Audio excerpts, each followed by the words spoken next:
We need to open our eyes. This is Sparta! You want answers? I want the truth! Everyone thinks they know all the different sides. I like to say there's one more side. That's the Cohen side. ScienceFictionUSA.com. Nice. The Cohen side. Real political debate. You can't handle the truth! The perception or the damage that is done now to the French, even though that they're the traditional sort of gatekeepers in North Africa. And by the way, let's say that before anyone gets ahead of themselves, I mean, this is something I'm very used to hearing. It's like, so why didn't the United States so-and-so or blame the United States for, backing up and propping this guy? Actually, this fella was not our guy. It was the French's guy. That's funny. And the United States, but interestingly, we were the first foreign nation to basically call a Tunisian ambassador and ask for accounts while this was happening. And by when it became obvious that Ben Ali had fallen, President Obama issued a statement saluting the Tunisian people for their courage. Although I might say that also, while things were not still clear, Secretary Clinton she was on a tour in the Middle East, and I know for a fact that by the time that she was in the Middle East in that visit to Doha and Qatar, where she started chiding Arabs about reform, she gave an interview on an Arab TV, and she said sort of what was a little bit hiccup in the entire handling of the situation. She was like, "Well, we're not going to take sides." And fortunately that was corrected by a statement from the president later. And I think one thing I wanted to leave, if I wanted to leave your listeners with anything to retain about this, is that look, Twitter and Facebook did not liberate Tunisia. It was the people of Tunisia who took down to the streets and persistently, courageously, facing all odds, persisted on peacefully asking for this dictator to go.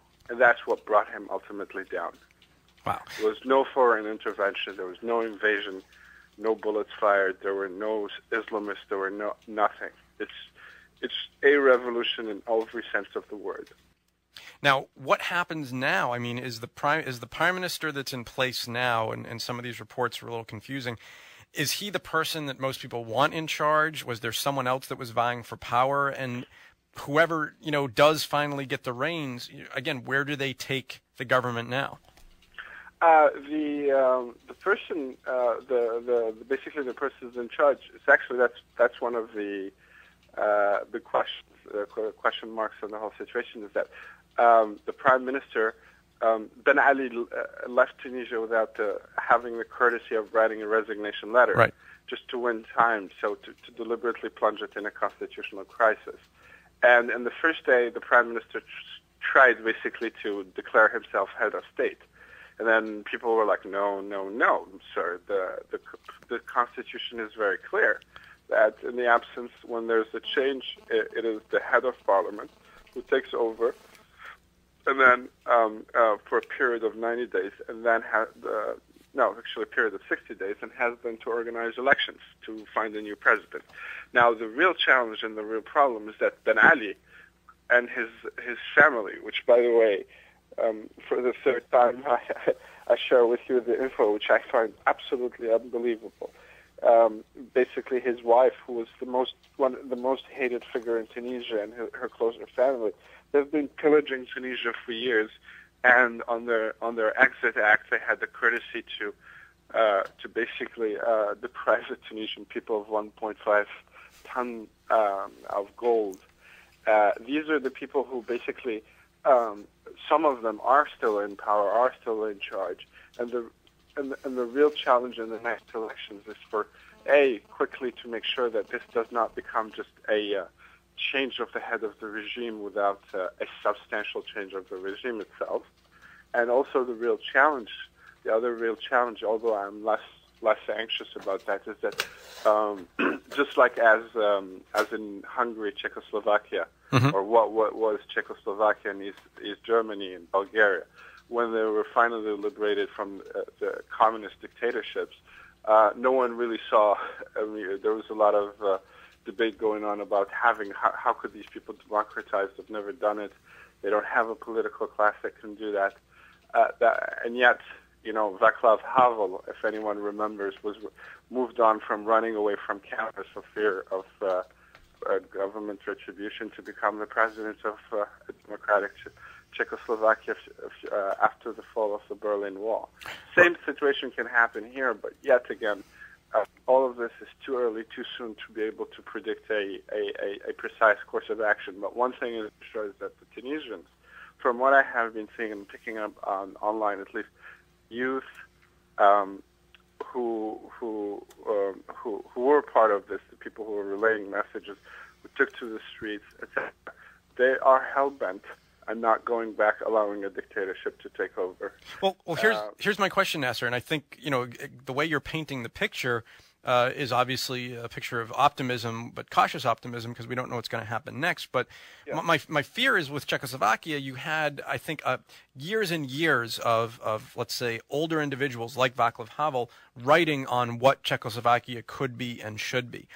One, is there that same undercurrent in Tunisia with people there ready to say this is what we should be? Two, if the government of the United States at one point was wavering and now let's say is a little more behind them, is there any hope that our government can, send over aid and advisors, and again, not for influence, but for help, writing a constitution? Is any of that being discussed? Is any of it in the works? Oh, actually, again, remember, Tunisia is the Latin quarter of Africa and the Arab world. They have a lot of intellectuals. This is a nation who understood since